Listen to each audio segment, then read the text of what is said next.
ఓం నమ శివాయ. శ్రీ మాధవ నమః. ఓం శ్రీ సాయిరం. అందరికీ నమస్కారం అండి. ఈ రోజున ఒక కిలాడి స్త్రీతో జరిగేది ఇదే.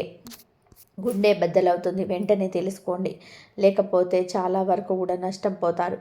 ఈ రాశి జాతకులకు ఈ యొక్క తేదీ నాడు ఈ స్త్రీతోటి జరిగేది ఏమిటి అంటే, ఏదైతే రాశి ఉందో దాని ద్వారా మీరు చాలా వరకు కూడా నష్టపోతున్నారు. అంతేకాకుండా ఆ జరిగేదాన్ని బట్టి మీ గుండె కూడా బద్దలవుతుంది. వెంటనే తెలుసుకోండి, లేకుంటే మాత్రం చాలా వరకు కూడా నష్టపోతారు. వారి పేర్లు కూడా చెప్తామండి. వీడియోను స్కిప్ చేయకుండా చివరి వరకు చూస్తేనే ఈ రాశి వారికి పూర్తి వివరాలు తెలుస్తాయి. ఆలస్యం చేయకుండా వీడియోలోకి వెళ్ళిపోదాము. వీడియోలోకి వెళ్ళిన ముందు మొదటిసారి మన ఛానల్లోకి వస్తే కనుక ఛానల్ని సబ్స్క్రైబ్ చేసుకోండి. ఈ వీడియోకి లైక్ ఇచ్చి హైప్ ఇచ్చి కింద కామెంట్ సెక్షన్లో ఓం నమ శివాయ అని చెప్పి కామెంట్ చేయడం మరవద్దు. ప్రతి ఒక్క జీవితంలో కూడానండి మనకు ఎవరికీ కూడా తెలియని ఎటువంటి అపకారం చేయకపోయినా, ఎటువంటి నష్టం మనం చేయకపోయినా మన మీద కొంతమంది వ్యక్తులు పగబడిపోతూ ఉంటారు. కారణం ఏమిటి అని చెప్పేసి ఆలోచిస్తే ఏదీ ఉండదు. ఒక్కసారిగా వారు మనల్ని ఇంత ఎత్తులో చూడలేకపోవడం, లేదా మంచి డ్రెస్ చేసుకున్నా, మంచిగా తింటున్నా, మంచిగా నలుగురితో కలిసి వెళుతున్నా కానీ, నలుగురితో కలగలిసి సరదాగా గడుపుతున్నా కానీ, ఏదైనా సరే సినిమాకు వెళ్తున్నా, షికారుకి వెళ్తున్నా, కాస్తంత పండగ మంచిగా చేసుకున్నా మనల్ని చూడలేని వారు కొంతమంది ఉంటారు. ఎందుకని చెప్పేసి ఆరాధిస్తే దానికి సమాధానం ఏముండదు. అది వారికి మాత్రమే తెలియాలి. ఇలాగే ఈ రాశి వారి యొక్క జాతకంలో ఎప్పుడు కూడా జరుగుతూ వస్తుంది. గత కొద్ది మాసాలుగా ఈ నరదృష్టి ప్రభావంతో సమస్యలు కూడా వస్తున్నాయండి. మీ యొక్క జీవితంలో చాలా వరకు కూడా ఇలా జరుగుతుంది. అసలు కారణం అనేదే లేకుండా కొన్ని శత్రుత్వాలు ఏర్పడ్డాయి. ముఖ్యంగా మీ రాశి వారి గురించి మొదటగా మనం మాట్లాడుకోవాలి. మీరు చాలా మంచివారండి. ఒక రకంగా చెప్పాలి అంటే అమాయకులుగా చెప్పుకోవచ్చు. అమాయకులు కదా అని చెప్పి తెలివి లేని వారు అనుకుంటే పప్పులో కాలేసినట్టే. చాలా తెలివైన వారు కూడా సమయాన్ని బట్టి, సందర్భాన్ని బట్టి వీరికి ఎటువంటి నష్టం అనేది కలిగించుకోకుండా వీరు ఎప్పటికప్పుడు కూడా చాలా జాగ్రత్త పడుతూ ఉంటారు. అలాగే ఏదైనా కష్టం వచ్చినప్పుడు కూడా చాలా ధైర్యంగా పోరాడే మనస్తత్వం కలిగిన వారు.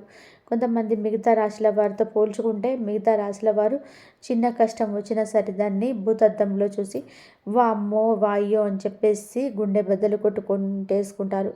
కానీ ఈ రాశి వారికి గుండె బద్దలు కొట్టుకున్న కష్టం వచ్చినా స్టడీగా నిలబడుతూ ఉంటారు. అలాగే ఎదుటి వారు ఎవరైనా కష్టాల్లో ఉంటే కనుక వారికి దీన్ని చూసి చాలా ఈజీగా నవ్వు వస్తుంది. కానీ వీరికే లోపల బాధ తెలుసు. ఇది ఎంతటి తేలికగా సాల్వ్ చేసుకోవచ్చు అనేది మీరే ఆలోచిస్తారు. ఎందుకు దీన్ని చూసి మీరు ఇంతగా భయపడుతున్నాను అని చెప్పేసి మిమ్మల్ని మీరే మోటివేట్ చేసుకుంటారు. మీ కష్టాల నుంచి బయటపడడానికి మీకు చాలా మంచి సలహాలు ఇచ్చేవారు ఉంటారు. ఈ రాశి వారి యొక్క సలహాలు పాటించి కష్టాల నుంచి బయటపడిన వ్యక్తులు కూడా ఉన్నారు. ఇలా రకరకాలుగా వీరి యొక్క జీవితంలో ఉంటుంది. ఇలా చెప్పుకుంటూ పోయాము అంటే కనుక ఈ రాశివారు చాలా తెలివైన వాళ్ళు. కాబట్టి భగవంతుడు ఎంత మంచి వాళ్ళకు అయినా సరే, ఎంత ధైర్యం ఉన్న వాళ్ళ సరే అయినా సరే, ఎక్కువగా ధైర్యవంతులకే కష్టాలు వస్తూ ఉంటాయి. వీరికి ఊహ తెలియక ముందు ఎన్ని సుఖాలు అనుభవించారు, ఏ జీవితాన్ని అనుభవించారు, ఎంత అద్భుతాలు చూస్తారో మనకైతే తెలియదు. కానీ ముఖ్యంగా ఊహ వర్షం తర్వాత నుంచి ఇప్పటి నుంచి పెళ్ళి వీరి జీవితంలోకి ఎంటర్ అయిందో అప్పటి నుంచి లేనిపోని కష్టాలు వచ్చి మీ నెత్తి మీద బండలా పడుతున్నాయి. మీరు యొక్క లైఫ్ పార్ట్నర్ వలన చాలా బాధలు అనుభవిస్తున్నారు. ఒకటి అనుకుంటారు, మరొకటి జరుగుతుంది. ఏది కూడా మనశ్శాంతిగా జరగదు, ఏది కూడా అనుకున్నట్టుగా జరగదు, ఎప్పుడు కూడా కోరుకునేవన్నీ జరగదు. ఒక రకంగా స్త్రీల గురించి మాట్లాడుకుంటే ఈ రాశి వారి యొక్క స్త్రీల గురించి, పురుషుల గురించి కూడా చెప్తాము.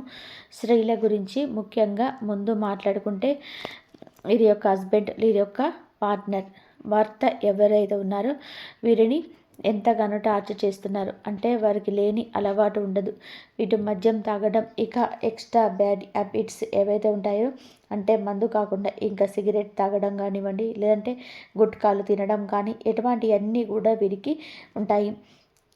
ఇది మంచిది కాదని చెప్పినందులగాను ఎన్నోసార్లు వీళ్ళకు చేయి కూడా చేసుకున్న సందర్భాలు ఉంటాయి. కొన్ని సందర్భాల్లోని మా యొక్క వివాహిత స్త్రీతోటి ఈ రాశికి చెందిన భర్తలు వేరే అక్రమ సంబంధం అనేది పెట్టుకుండవడం వలన వీరి జీవితంలోనే విడిపోయి ఎవరి జీవితాలు వాళ్ళు చూసుకున్నటువంటి జీవితాలు కూడా వీరిలోనే ఎక్కువగా ఉంటాయని చెప్పుకోవచ్చు. అయినప్పటికీ కూడా భర్త లేకపోతే జీవితం ముగిసిపోదు. వీరి పిల్లల్ని పెట్టుకొని జాగ్రత్తగా చూసుకోవాలి. పిల్లలకి మంచి చెడులు తేడా నేర్పించాలి. పిల్లల్ని ఎక్కువగా అంటే వారి మీద ప్రేమ, వారి మీద ఎక్కువగా ఎఫెక్షన్ పెట్టుకొని వారి జీవితంగా బతికిన ఆడవారు చాలామంది ఉంటారు. ముఖ్యంగా ఇటు పుట్టింటి వాళ్ళ సపోర్ట్ అనేది లేకపోయినా, ఇటు అత్తింటి నుంచి సపోర్ట్ కూడా లేకపోయినా వారి కష్టాన్ని వారు నమ్ముకొని వారి కాళ్ళ మీద వాళ్ళు నిలబడి ఒక మగవాడిలాగా జీవితాన్ని ముందుకు నెట్టుకొని వెళ్ళి పిల్లలకి ఒక జీవితాన్ని ఏర్పరిచిన స్త్రీలు చాలామంది ఉన్నారు.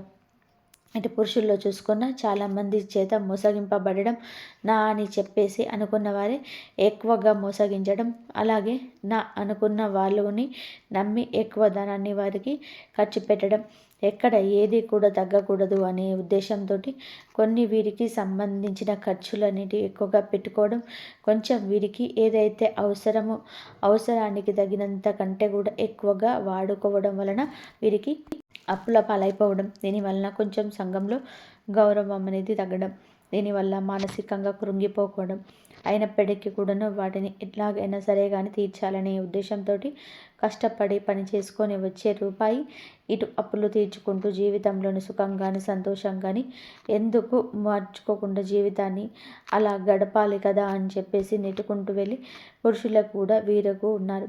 ఇలా కూడా మనం చెప్పుకోవచ్చు. ఇలా బాధలకి వీరి జీవితం అంకితం అంటుగా వీరి జీవితాలు అనేటివి ఉంటాయండి. ఈ రాశి వారికి చెప్పుకుంటేనే చాలా బాధగా, కష్టంగా, చాలా ఇబ్బందిగా అనిపిస్తూ ఉంటుంది. భగవంతుడు పరీక్షలు అనేటివి ఏకధాటిగా మాకే పంపిస్తున్నాడా? రోజులన్నీ కష్టంగా గడుస్తున్నాయి.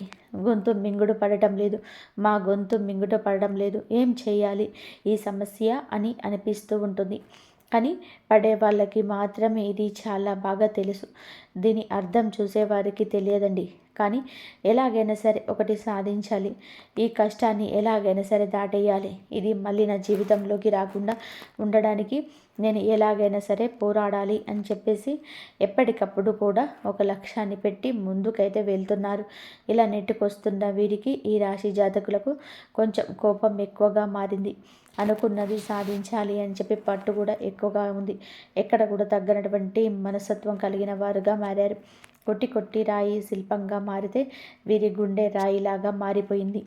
ఏదైనా సరే ఇష్టం లేని వారు ఒక మాట చెప్తే ఆ మాటను ఎందుకు వినాలి అనుకునే వ్యక్తిత్వం కలిగిన వారు వీరు. కొంచెం వీరికి తల్లిదండ్రుల నుంచి జెనెటిక్గా అందరు కదండి, ఇలా జెనెటిక్గా కొందరు కొంచెం కోపం, ఆవేశం, ఇంకొంచెం మూర్ఖత్వం, మొండితనం, అప్పుడప్పుడు కేరింగ్ లేకుండా ఒకరికి విలువ ఇవ్వకుండా మాట్లాడే పరిస్థితి అందరి విషయంలోనే ఇలాగే ఉండరు, కానీ కొన్ని విషయాల్లోనే ఇలా ఉంటారు.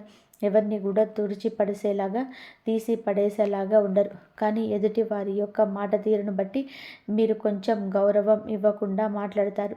అలాంటి వారి విషయంలో ఒక లెక్కలో ఇచ్చి పడేస్తారని చెప్పుకోవచ్చు. అటువంటి మనస్తత్వం కలిగిన వారు. కాకపోతే ప్రతి వ్యక్తికి కూడాను జీవితంలోని శత్రువులు ఉండరు. అలాగే ఈ రాశి వారికి ఇటు ఆడవారికి చూసుకున్న, ఇటు మగవారికి చూసుకున్న వాళ్ళల్లోనే ఎక్కువగా శత్రువులు ఉంటారు. ముఖ్యంగా ఒక కిలాడి స్త్రీతోటి వీరు కొద్ది సంవత్సరాల నుంచి నరకాన్ని పడుతున్నారు. ఎక్కడ తేడా వచ్చింది అనే పాయింట్ కనుక మనం చూస్తే వీరు మిమ్మల్ని చూడలేనితనం ఎక్కువగా ఉంటుంది. ఒక రకంగా చెప్పాలి అంటే ఎంతో సంతోషకరంగా, ఆనందదాయకంగా మారాల్సిన మీ జీవితం నరుల దృష్టికి నల్లరాయి సైతం పగిలిపోతుంది అన్నట్టుగా వీరి జీవితం పగిలిపోయింది. అలా వీరి యొక్క దృష్టి దోషం వలన మీ కుటుంబాలు చీలిపోయాయి. వీరి యొక్క మాటలకు ప్రభావితమయ్యి ఎదుటి వారు మిమ్మల్ని లెక్క చేయకుండా మాట్లాడుతున్నారు అని కూడా చెప్పుకోవచ్చు. ఎక్కడ వీక్నెస్ దొరుకుతుందా కుటుంబంలో, వాళ్ళకి వీళ్ళకి మధ్యన ఎలా చిచ్చు పెడదామా, ఒకరికొకరికి కూడా గొడవలు మధ్యలోనే ఎలా సృష్టిద్దామా అని చెప్పేసి చూడడానికి ఎప్పటికప్పుడు చూస్తూ ఉంటారనమాట. ఎవరు వీళ్ళు రక్త సంబంధమా లేకపోతే బయట వారా లేదా బయట నుంచి మీ ఇంటికి వచ్చిన వారా, మీ ఇంట్లోనే ఉన్నవారా, ఈ విషయం గురించి మాట్లాడుకుంటే ఈ యొక్క స్త్రీ మీ యొక్క రక్త సంబంధం అయితే కాదు, బయట నుంచి వచ్చి మీ రక్త సంబంధాన్ని మేము మనవాడిన స్త్రీ అనమాట. అంటే దాన్ని బట్టి ఆ స్త్రీ మీకు అర్థమవుతుందని చెప్పేసి ఒకసారి ప్రయత్నం చేయండి, అర్థం చేసుకోండి. దీన్ని బట్టి వారితో మీకు జరిగిన నష్టాలు, వారి వల్ల మీకు పడిన ఇబ్బందులు, ఇక్కడ ఏ లూజ్ దొరికితే ఎలా లాగారు, ఏ ఏ మిమ్మల్ని ఏ ఒక్క అవకాశం దొరికినప్పుడల్లా కూడా ఎలా అవమానించారు, మిమ్మల్ని ఇవన్నీ కూడా మీ యొక్క లిస్టు తయారు చేయించుకోవచ్చు అనమాట. ఒక పుస్తకం పెన్ను తీసుకొని రాసుకుంటే గత కొద్ది సంవత్సరాల నుంచి కూడా వారి వల్ల మీరు సఫర్ అయిన ఇబ్బందులు ఏవైతే ఉన్నాయో అవన్నీ కూడా ఒక పుస్తకం నిండిపోతుంది. అంతవరకు మిమ్మల్ని టార్చర్ చేశారని చెప్పుకోవచ్చు. మీకు వారంటే ఎక్కడో కొంచెం భయం కూడా ఉంటుంది. ఎక్కడో అంటే నేను ఇలా చేస్తే వారి వలన ఇంకా ఏదైనా నష్టం వస్తుందేమో, ఎందుకు భయపడని వాళ్ళు కూడా వారి యొక్క గయ్యాలితనానికి కూడా వారి చుట్టూ ఉండే 10 మందిని చూసి కూడా ఏదైనా సరే కానీ కొంచెం మీరు వెనకడుగు వేస్తూ ఉంటున్నారు. ఇది వారు ఎప్పుడు పసిగట్టేశారు. మిమ్మల్ని ఎలాగైనా సరే కానీ ఈ సందర్భంలోనైనా కానీ అడగాలని ఉద్దేశంతో మిమ్మల్ని ఆటలాడుకుంటున్నారు. చాలా వరకు కూడా ఈ క్షణం కూడా ఏ సందర్భం వచ్చినా కూడా ఎక్కడికక్కడ మిమ్మల్ని తొక్కేయాలని చెప్పే ఉద్దేశంతో ఆ కీలాడి స్త్రీ ఎదురు చూస్తూ ఉంది. ఇక్కడ ఒక స్త్రీ కిలాడి అని చెప్పి మాట్లాడినందుకు మొదటగా మీరు మమ్మల్ని క్షమించాలి. ఎప్పుడు కూడా ఎవరు కూడా ఒక మాట అనేది ఎదుటి వారిని అనేటప్పుడు ఎందుకు అంటున్నారు అని చెప్పేసి ఆలోచించి అనాలి. ఎప్పుడు కూడా నోరు జారకూడదు. ఒక వ్యక్తి గురించి కానీ మనం ఇది కుళ్ళు పెట్టుకొని మనల్ని నాశనం చేయాలని చెప్పి, మనల్ని ఎదగకుండా చేయాలని చెప్పి, మన ఇంట్లో గొడవలు పెట్టాలి, మనకి చిచ్చు పెట్టాలని చెప్పేసి చూస్తున్న వ్యక్తులను, ఇంతకంటే మనం చెడు కోరుకునే వారిని చూస్తున్నప్పుడు ఇంతకంటే ఏ గొప్ప పేరుతో పిలవాలో కూడా వాళ్ళను మాకైతే అర్థం కాలేదు. కాబట్టి కిలాడి అనే మాట వాడాల్సి వచ్చిందనమాట. కాబట్టి ఇక్కడ స్త్రీని అవమానించినట్టు లెక్క కాదు. ప్రతి స్త్రీ కూడా ఆదిశక్తితోటి సమానమే. ప్రతి స్త్రీలో కూడా ఆ దుర్గమ్మ తల్లి ఉంటుంది. కానీ కొంతమంది చిచ్చు పెట్టే వాళ్ళు కూడా ఉంటారండి. కొంతమంది ఎలాగైనా సరే కానీ పతనం చేయాలి వీరిని అనే ఉద్దేశంతో ఉంటారు. ఒక స్త్రీయే మరొక స్త్రీకి శత్రుత్వంగా మారుతుంది. మీ జీవితంలో కూడా ఆ స్త్రీ వలన ఎంతో నరకాన్ని చవిచూశారు. ఒక రకంగా మీ కాపురాలు వేరుపడ్డానికి కూడా ఈ కిలాడి స్త్రీయే కారణమవుతుంది. ఇలా మీరు ఒకటి కాదు, రెండు కాదు, మీ జీవితంలో చెప్పుకుంటే ఇంకా మేము అన్నట్టుగా ఒక పుస్తకమే రాయొచ్చు. ఏది ఏమైనప్పటికీ కూడాను మీరు వారి గురించి ఆలోచించుకుంటే మీ గుండె బద్దలైపోతుంది. ఏమి చేయలేని స్థితిలోకి వెళ్ళిపోతారు. మీరు ఏమీ చేయలేని స్థితిలోకి వెళ్ళిపోతారు. ఎందుకు అంటే వారిని ఎదురేది ఢీ కొనాలి అంటే నిజంగా మీకు ఒక టార్గెట్ లాంటిది. అంత ఈజీగా వారిని ఢీ కొనలేరు. ఎందుకంటే బాగా ఒక క్రమశిక్షణతో పెరిగిన వాళ్ళు. ఒక పద్ధతి, మాకంటూ ఒక లైన్ ఉంటుంది, ఆ లైన్ మేము దాటి వెళ్ళకూడదు అని అనుకునే వాళ్ళు మీరు. కానీ ఎందుకైనా రెడీ, దేనికైనా సిద్ధం, ఇక్కడ నలుగురితో మాకు సంబంధం లేదు అని చెప్పేసి తెగించిన జాతి ఒకటి ఉంటుంది. ఆ తెగించిన జాతికి చెందిన వారే ఆ స్త్రీ. ఇలా వారికి ఒక పద్ధతి ఉండదు. వారికి ఏదైతే తెగిస్తే అదే లోకం. వారితో ఎప్పుడు కూడా పోటీ పడడానికి వెనకడుగులోనే మీరు ఉంటారు. దీనికి అర్థం ధైర్యం లేక కాదు, మీకు ఎదుర్కొనే తెలివితేటలు లేక కాదు. ఎందుకు అంటే ఎప్పుడైనా కానీ పెంట మీద రాయి వేస్తే చిన్ని మన మీదే పడుతుంది అనే ఉద్దేశంతో ఎక్కడికక్కడ మీరు వారికి దూరంగా ఉండే ప్రయత్నం అయితే చేస్తూ ఉన్నారు. ఏం పర్వాలేదండి, వారి గురించి ఆలోచించాల్సిన అవసరం లేదు. కాకపోతే జాగ్రత్త అవసరం. ఎందుకంటే ఇప్పటి వరకు చాలా నష్టాలు అనేటివి పొందారు. తలుచుకుంటే మీ గుండె బద్దలైపోతుంది. ఇది బాగా చాలా తెలుసు. కానీ మీ జీవితంలోకి ఈ స్త్రీ ఉందా లేదా అని చెప్పేసి ఒకవేళ ఉంది అంటే కనుక ఎస్, మీరు ఏమిటి అంటే కనుక క్లియర్గా వాళ్ళ పేరుతో సహా మేము చెప్తున్నామండి. మీరు కూడా మీ జీవితంలోని వారు ఉంటే గనక కింద కామెంట్లు చేయమని చెప్తున్నాము. ఇటువంటి వాళ్ళ గురించి మీరు ఆలోచించుకోవడం కూడా దండగి. మీ యొక్క సమయాన్ని వృధా చేసుకోవద్దు. మీరు గురించి ఆలోచించి కాకపోతే జాగ్రత్తగా ఉండండి. ఇలాగ మేము చెప్పినట్టుగా రాయి అయితే వేసే ప్రయత్నం చేయకండి. కాకపోతే ఎక్కడ కూడా మీ యొక్క బలం కానీ, మీ యొక్క బలహీనత కానీ, మీ యొక్క లోటుపాట్లు కానీ, కుటుంబ పరిస్థితులు కానీ, మీ యొక్క కుటుంబంలోని కలహాలు, జగడాలు, కష్టమైన నష్టమైన కానీ వారు మీ చేత చెప్పించుకోవడానికి అనేక రకాల దుస్సాహసాలు ప్రయత్నాలు చేస్తూ ఉంటారు. అవకాశం ఎక్కడ దొరుకుతుందా అని చెప్పి ఎదురు చూస్తూ ఉంటారు. కాబట్టి ఎట్టి పరిస్థితుల్లో కూడా వారికి లొంగొద్దు, దొరకొద్దు, మీ ఇంటి గుట్టు బయట పెట్టొద్దు. ఇలా జాగ్రత్తలు గనక తీసుకోకపోతే గనక ఇప్పటికే దాదాపు వారి వల్ల 80% నష్టపోయారు. ఈ రోజున ఆ 20% కూడా నష్టపోయి మౌనంగా మిగిలిపోతారు. పోయిన పరువు వచ్చిన కష్టాన్ని ఎలా మార్చుకోవాలని చెప్పేసి ఆలోచించుకుంటే కనీసం ఇంకా పూర్తిగా సుడిగుండంలోనే చిక్కుకోవాలి అనుకుంటే అది ఖచ్చితంగా కూడా అవివేకమే అవుతుందని చెప్పేసి కూడా గుర్తుపెట్టుకోండి. కాబట్టి ఈ రోజు నుంచి ఎవరితో ఎంతవరకు ఉండాలో అంతవరకే ఉండండి. తెలివిగా మేనేజ్ చేసుకుంటూ రండి. ఇంటి గుట్టు ఎవరికి కూడా స్త్రీకి కానీ పురుషుడికి కానీ పంచొద్దు. ఏ రోజు ఎవరికి చెప్పొద్దు. మీ భాగస్వామికి కట్టుకున్న బంధానికో కన్నా బంధానికే చేరవేయండి. మీకు బాగలేదన్నా సరే మీ కుటుంబంలో ఇది అవసరమైన వారి గురించి మీకు ఏది అందదు, ఏది దక్కదు. ఒక్క రూపాయి కూడా ఎవరి వల్ల కూడా పుట్టదు. ఊరికనే పై మాటకి అయ్యో పాపం అని చెప్పేసి వెళ్ళిపోయాక వెనకాల రకరకాలుగా వారి గురించి మాట్లాడుకుంటారు. వారి వల్ల మీకు పైసా ఉపయోగం ఉండదు. ఎంత బంధువైనా కానీ వాళ్ళు మీ లిమిట్స్ దాటరు. ఎందుకంటే వారికి ఒక కుటుంబం ఉంటుంది, వారికి బాధ్యత ఉంటుంది. వారి బాధ్యత పూర్తి చేసుకుని ఎదుటి వారికి ఇచ్చేంత ఆశ ఉండదు, ధనము ఉండదు.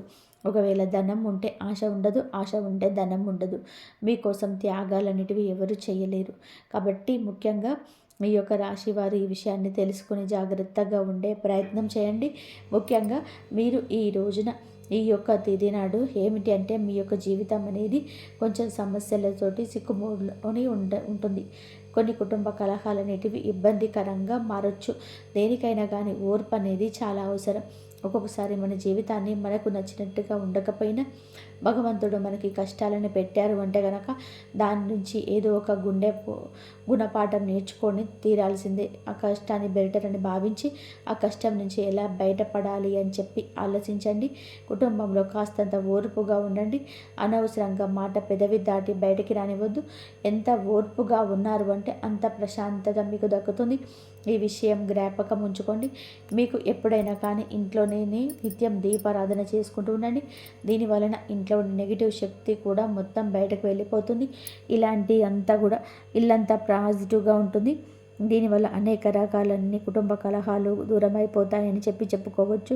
ముఖ్యంగా మీకు గురుబలం చాలా ఎక్కువగా ఉంటుంది. కాబట్టి మీకు అంటే ఇప్పుడున్న పరిస్థితుల్లో గురుబలం ఇంకాస్త మీకు అనుకూలంగా మార్చుకోవడం కోసం కుదిరితే ప్రతి గురువారం కూడా బాబాగారి గుడికి వెళ్ళండి. బాబాగారి గుడికి వెళ్ళి బాబాగారి దునిలో ఒక కొబ్బరికాయ వేయడం వలన, బాబాని దర్శించుకోవడం వలన, బాబాగారి పాదాలు తాకడం వలన మీకు గురుబలం పెరిగి అనేక రకాల సమస్యల నుంచి బయటపడే అవకాశం అయితే ఉంటుంది. మీకు నరదిష్టి చాలా ఎక్కువగా ఉంటుంది. ఈ నరదిష్టి తొలగించుకోవడం కోసం ప్రతిరోజు రాత్రి పడుకునేటప్పుడు మీ అంతటికి మీరే కల్లుప్పు తీసుకొని అంటే రాళ్ళుప్పు ఉంటుంది కదండి, ఆ ఉప్పు తీసుకొని కుడి చేతి వైపుకు 2 సార్లు, ఎడమ చేతి వైపు 3 సార్లు తిప్పి నీళ్ళల్లో తిప్పి పడేయండి. దీనివల్ల మీకు నరదిష్టి అనేది చాలా వరకు కూడా తగ్గిపోతుంది. అలాగే ఎవరిని గుడ్డిగా నమ్మొద్దు. బయట వాళ్ళకు అన్ని విషయాలు చెప్పొద్దు. ఏది కూడా కుటుంబం గురించి ప్రత్యేకించి బయట వాళ్ళకు చెప్పొద్దు. దానివలన అలసయ్యే అవకాశం ఉంటుంది. అలసైపోతారు. దానివల్ల పలుసన ఉపయోగం ఉండకపోగా ఒక విషయం గుర్తుపెట్టుకోండి, మీకు ఇబ్బంది పెరుగుతుంది. ముఖ్యంగా ఇక్కడ తెలుసుకోవాల్సినది ఏమిటి అంటే డబ్బు జాగ్రత్త. మీ చేతిలో ₹1 ఉంటే ఆ రూపాయి మీ చేతి నుండి జారనిస్తే ఆ రూపాయి అయిపోయేంత వరకు కూడా మీరు నిద్రపోరు. ఏదో ఒక రకంగా లేని వస్తువులు తెచ్చుకుందాము, ఈ వస్తువు తెచ్చుకుంటే ఇల్లు అందంగా ఉంటుంది, ఇది కొంటే ఇంకా చాలా బాగుంటుంది అన్నట్టుగా ఆలోచిస్తూ ఉంటారు. అలా ఆలోచనలని తగ్గించుకుంటే పోయిన రూపాయి ఎప్పుడు కూడా తిరిగి రాదు. ₹1 రావడానికి ఎంత కష్టపడాలో అది మీకు బాగా తెలుసు. కాబట్టి డబ్బును పొదుపు చేసుకోవడం నేర్చుకుంటే మీకు భవిష్యత్తులోనే అది చాలా రకాలుగా ఉపయోగపడుతుంది. ఈ విషయాన్ని గుర్తుపెట్టుకోండి. అలాగే ఎవరిని గుడ్డిగా నమ్మొద్దు. అది మీ యొక్క లైఫ్ పార్ట్నర్ అయినా, మీ కన్న బిడ్డలైనా, లేకపోతే మీ పక్కింటి వాళ్ళైనా, మీ తోబుట్టువులైనా ఎవరిని గుడ్డిగా నమ్మడం మీకు అంత మంచిది కాదు. ఈ రోజున మీకు అన్ని రకాలుగా అనుకూలంగానే ఉంటుంది. కాకపోతే తెలివిగా ఆలోచించండి. జాగ్రత్తగా అడుగు ముందుకు వేయాలి. చూసిన వెంటనే ఏదైనా చేసేయాలని మాటలు వెంటనే ఆపేసేయండి. ఇలా అనొద్దు. ఆలోచన ముఖ్యం. అది ఉంటేనే చాలా వరకు కూడా మీకు లైఫ్లో సక్సెస్ అనేది వస్తుంది. అయితే మీరు ఏంటంటే ఏదైనా 100% కూడా ఆలోచించి మాట తీసుకోండి. అర్థమైంది కదండి ఈ రాశి వారికి మీకు. అలాగే మీరు ఏ దారిలో తిరుగుతున్నారో అక్కడ కొత్త దారులు కనిపించే సాగుతాయి. కొన్ని రోజుల్లో మొదటి శుభవార్త అయితే మీరైతే ఏళ్ళ తరబడి ఫైల్ మూసి ఉన్నది కూడా మీకు ఒక పని పూర్తి అవుతుంది. మరి అతిపెద్ద విషయం మాత్రమే మనసులోనే భయం నెమ్మదిగా శాంతిగా మారడం మొదలవుతుంది. ఇప్పుడు రాత్రిపూట భయం అనిపించటం లేదు. ఇప్పుడు మీకు ఒక వింత భద్రత అయితే వస్తుంది. ఎవరో అదృశ్య శక్తి మీకు మీతో నడుస్తున్నట్టు అనిపిస్తుంది. కాబట్టి మీకు ఆ క్షణం మీకు అర్థం చేసుకుంటున్నారు మీరు. మీ జీవితం ఎంత కష్టంలో ఉన్నా సరే సంకేతాలు భగవంతుడు పంపిస్తాడు. కొన్నిసార్లు భయం రూపంలో, కొన్నిసార్లు దెబ్బ రూపంలో, తర్వాత మనిషి మేలుకొంటాడు. కానీ మరియు ఈరోజు వింటున్న ఈ కేవలం ఒక వ్యక్తికి మీకు ఇలా జరుగుతుంది అని చెప్తున్నాము. కాబట్టి మీ ఇప్పటి వరకు వింటున్నారంటే ఈ లోక స్థాయిలో ఇది మీకు జీవితంలో కూడా ముడిపడి ఉందని చెప్పి అర్థం చేసుకోండి. ఎవరైతే ఈ సంకేతాలు సానుకూలంగా సమయానికి అర్థం చేసుకుంటారో వారి భవిష్యత్తులో తమ జీవితాన్ని కాపాడుకోగలరు. మేలుకున్న మనిషికి మరియు నిద్రపోతున్న మనిషి మధ్య తేడా ఏదే. ఆ వ్యక్తి ఆ ఒత్తిడి మాటలను చాలా శ్రద్ధగా విన్నాడు. మొదటిసారి అతనికి అనిపించింది ఎవరో తన పరిస్థితిని నిజంగా అర్థం చేసుకున్నారు అని. ఆ వృద్ధుడు అన్నాడు, భయపడవలసిన అవసరం లేదు, ఎందుకంటే సంకేతాలు మీకైతే వస్తుంటాయి. దానికి ఇంకా మీకు అంత పూర్తిగా చెడిపోలేదు. మీరు ఇంకా సమయం ఉంది, కానీ సమయం చాలా తక్కువగా ఉంది. ఎందుకంటే ప్రతికూల శక్తి తన వేళ్లను నాటుకున్నప్పుడు అది మనిషి యొక్క ఇచ్ఛాశక్తిని కూడా బలహీనపరుస్తుంది. కాబట్టి భగవంతుడు ముందు సంకేతాలు ఇస్తాడు, దాని ద్వారా అవకాశం ఇస్తాడు. మరి అప్పటి మనిషి అర్థం చేసుకోకపోతే అదే విషయం పరీక్షగా మారుతుంది మనకి. కేవలం ఒక్క వ్యక్తికి మాత్రమే కాదు, ఈరోజు వేల మందికి ఇది ఉపయోగపడుతుంది. జీవితాలను నడుస్తున్న బాధ. ఎందుకంటే కొంతమంది జీవితంలో అర్థం చేసుకుంటారు, కొంతమంది ఇంకొంచెం నిర్లక్ష్యం చేస్తుంటారు. ఒకవేళ మీరు ఇక్కడ వరకు ఇదంతా వింటున్నారంటే మీ మనసులో ఎక్కడో ఒక చోట ఇవన్నీ కూడా మీ జీవితానికి కూడా ఎట్లా అనిపిస్తూ ఉంటే దీన్ని యాదృచ్ఛికమని భావించకండి. ఇదే ఆ సమయ జీవితం మీ నుంచి శ్రద్ధ కోరుకుంటుంది. ఇప్పుడు ముందు రాబోయేది అసలు మలుపు ఏంటంటే ఇక్కడ అవే 2 పరిహారాలు చెప్పబడుతున్నాయి. ఈ వీటి వలన ఆ వ్యక్తి జీవితం నెమ్మదిగా పట్టాలెక్కడం మొదలైంది. మనసు దృఢపడింది మరియు దారులు తమంతట తామే తెంచుకోవడం మొదలయ్యాయి. ఇక మీరు కూడా జనంలో ఒకరైతే ఎవరిక చీకట్లో ఉండకూడదని అనుకుంటారో వారి చివరి వరకు ఉండండి. మొదటి పరిహారం లక్ష్మీదేవికి సంబంధించిన ఒకటి చెప్తాను. ధన అవకాశాలు మరియు విజయ మార్గాలు తెరవడానికి ప్రతిరోజు ఉదయం రాగి పాత్రలో కుంకుమ, ఎర్రటి పువ్వు వేసి సూర్యుడికి అర్ఘ్యం ఇవ్వడం మరియు ఓం శ్రీం క్లీం శ్రీం కమలే కమలాక్ష ప్రసిద్ధ అనే మంత్రాన్ని జపించండి. ఇది మీ అప్పుల బాధను తొలగించి మీకు శుభ ఫలితాలను ఇస్తుంది. ఇప్పుడు సమయం వచ్చింది మేము మీకు 2వ పరిహారం చెప్పడానికి. ఇది సామాన్యమైన పరిహారం కాదు, ఇది శక్తితో తెంచే పరిహారం. అన్నిటికంటే ముందు సోమవారం లేదా ఏ రోజైనా సరే ఉదయాన్నే త్వరగా నిద్ర లేవండి. శుద్ధమైన మనసుతో మరియు శుద్ధమైన హృదయంతో స్నానం చేయండి. ఇప్పుడు ఒక చిన్న శివలింగాన్ని లేదా శివుడి ఫోటో ముందు ఉంచండి. చేతిలో కొంచెం భస్మం, పువ్వులు లేదా ధూపం ఉంచుకోండి. ఇప్పుడు మీ మనసులోనే భగవాన్ భోలేనాథుని స్మరించుకొని నెమ్మదిగా ఏకాగ్రతతో ఆలోచించండి. మీ ప్రతికూలత మొత్తం, ఎవరైతే మీకు వ్యతిరేకంగా ఉన్నారో మీ ఇబ్బందుల మూలమంతా కూడా మహాదేవుని పాదాల దగ్గర భస్మం అయిపోతున్నట్టుగా. మరియు ఈరోజు సాయంత్రం శివాలయానికి వెళ్ళి పాలు, తేనె అభిషేకం చేసి ఓం నమః శివాయ అనే మంత్రాన్ని 108 సార్లు పఠించండి. స్నేహితులారా, పూర్తి విశ్వాసంతో ముందుకు సాగండి. అద్భుతం మీ ముందే ఉంటుంది. మరియు ఈరోజు మీరు ఈ రాశి వారి వృత్తి జీవితం గురించి మాట్లాడుకుంటే, ఈ రోజున ఈ రాశి వారికి గత 10 ఏళ్ళుగా మీరు ఉద్యోగంలో ఎంతో శ్రమించిన గుర్తింపు రాక సతమతం అవుతున్నారు. కానీ ఈరోజు గ్రహస్థితి మారుతుంది. ఆఫీసులో మీపై ఉన్న పని భారం పెరుగుతుంది. కానీ కానీ అది మీ సామర్థ్యాన్ని నిరూపించుకోవడానికి అవకాశం. అయితే మీపై అధికారంగా మాట్లాడేటప్పుడు గొంతు పెంచకండి. మీ సహ ఉద్యోగులు మీ విజయం చూసి ఆశపడుతున్నారు. వారు మీ వెనక రాజకీయాలు చేసే అవకాశం ఉంది కాబట్టి మీ పనిని పక్కగా పూర్తి చేయండి. ఎవరికి తప్పు పట్టే అవకాశం ఇవ్వకండి. కాస్త ఉద్యోగం కోసం చూస్తున్న వారికి ఈరోజు ఒక సానుకూల సంకేతం అనేది ఉంటుంది. వ్యాపారస్తులకి ఈరోజు లాభ నష్టాలు సాధారణంగా ఉంటాయి. వీరిలో ఒక పెద్ద డీల్ కోసం ఎదురు చూస్తుంటే ఈరోజు అందులో కదలిక వస్తుంది. ముఖ్యంగా రియల్ ఎస్టేట్, షేర్ మార్కెట్లో ఉన్నవారికి ఆకస్మిక ధనలాభం కలిగే సూచనలు ఉన్నాయి. కానీ వ్యాపారంలో భాగస్వామితో వివాదాలు తలెత్తే అవకాశం ఉంది. డబ్బు విషయంలో ఎవరిని గుడ్డిగా నమ్మకండి. ముఖ్యంగా సంతకాలు చేసేటప్పుడు కాగితాలను 2 సార్లు చదవండి. వ్యాపార విస్తరణ కోసం మీరు చేసే ప్రయత్నాలు సాయంత్రంలోపు ఒక కొలిక్కి వస్తాయి. ఆరోగ్య విషయంలో ఈ రాశివారు ఈ రోజున అత్యంత జాగ్రత్తగా ఉండాలి. మీ జాతకంలోని గ్రహ స్థితి వలన రక్తపోటు, గుండెకు సంబంధించిన స్వల్ప ఇబ్బందులు తలెత్తవచ్చు. విపరీతమైన పని ఒత్తిడి వలన తలనొప్పి మరియు కళ్ళు మంటలు వేధించవచ్చు. బయట ఆహారం పూర్తిగా వదిలేయండి, లేదంటే ఇన్ఫెక్షన్లు బారిన పడే ప్రమాదం ఉంది. సాయంత్రం సమయంలో వాహనం నడిపేటప్పుడు అత్యంత ఏకాగ్రతతో ఉండండి. విద్యార్థులకు ఈ రోజున ఒక సవాలుతో కూడిన రోజు. మీ మనసు చదువుపై కంటే ఇతర వ్యాపకాలపైన ఎక్కువగా వెళ్తుంది. సోషల్ మీడియా లేదా స్నేహితుల పట్ల మీ సమయం వృధా అయ్యే అవకాశం ఉంది. ముఖ్యంగా బోర్డు పరీక్షలకు లేదా పోటీ పరీక్షలకు సిద్ధమయ్యేవారు ఏకాగ్రత కోల్పోతే భారీ మూల్యం చెల్లించుకోవాల్సి వస్తుంది. బుధ గ్రహ అనుగ్రహం కోసం సరస్వతి స్తోత్రాన్ని పఠించడం మేలు చేస్తుంది. మీ కెరియర్ ఈరోజు ఒక మలుపు తిరుగుతుంది. మీరు ఇప్పటి వరకు చేసిన కష్టానికి ఫలితం అయితే వస్తుంది. మీ కెరియర్లో ఒక పెద్ద వ్యక్తి లేదా మార్గదర్శకుడు సహాయం మీకు అందుతుంది. నిరాశను వదిలే ఆత్మవిశ్వాసంతో అడుగు వేయండి. భార్యాభర్తల మధ్య సంబంధం మిశ్రమంగా ఉంటుంది. ఉదయం సమయంలో చిన్నపాటి వాగ్వాదోపవాదాలు జరిగే అవకాశం ఉంది. మీ ఇద్దరి మధ్య మూడో వ్యక్తి ప్రమేయం వలన మనస్పర్ధలు రావచ్చు. కాబట్టి మీ వ్యక్తిగత విషయాలు ఎవరికి చెప్పుకోకండి. సాయంత్రం అయ్యేసరికి పరిస్థితులు చక్కబడతాయి. ఒకరికొకరు అర్థం చేసుకొని ముందుకు సాగడం వల్ల బంధం బలపడుతుంది. మరియు ఇది అత్యంత గంభీరమైన విషయం. ఈ రాశి వారి జాతకంలో ప్రస్తుతం ఉన్న గ్రహస్థితి మిమ్మల్ని క్షణిక సుఖాల వైపు ప్రేరేపించవచ్చు. వివాహిత సంబంధాల వల్ల మీ సమాజం గౌరవం మంట కలిపే సమాజం ఉంటుంది. కాబట్టి దీనివల్ల మీ కుటుంబం విచ్ఛిన్నం కావచ్చు. అపరిచిత వ్యక్తులతో సన్నిహితి పెంచుకునే ముందు 1-10 సార్లు ఆలోచించండి. మరి ఈ వీడియో కనుక మీకు నచ్చినప్పుడు ఎప్పుడు సుఖ సంతోషాలతో ఆరోగ్యంగా ఉండాలని మనస్ఫూర్తిగా కోరుకుంటున్నాము. వీడియో కనుక మీకు నచ్చినట్లయితే ప్లీజ్ లైక్ చేయండి. జై శ్రీరామ్ అని చెప్పి కామెంట్ చేయండి.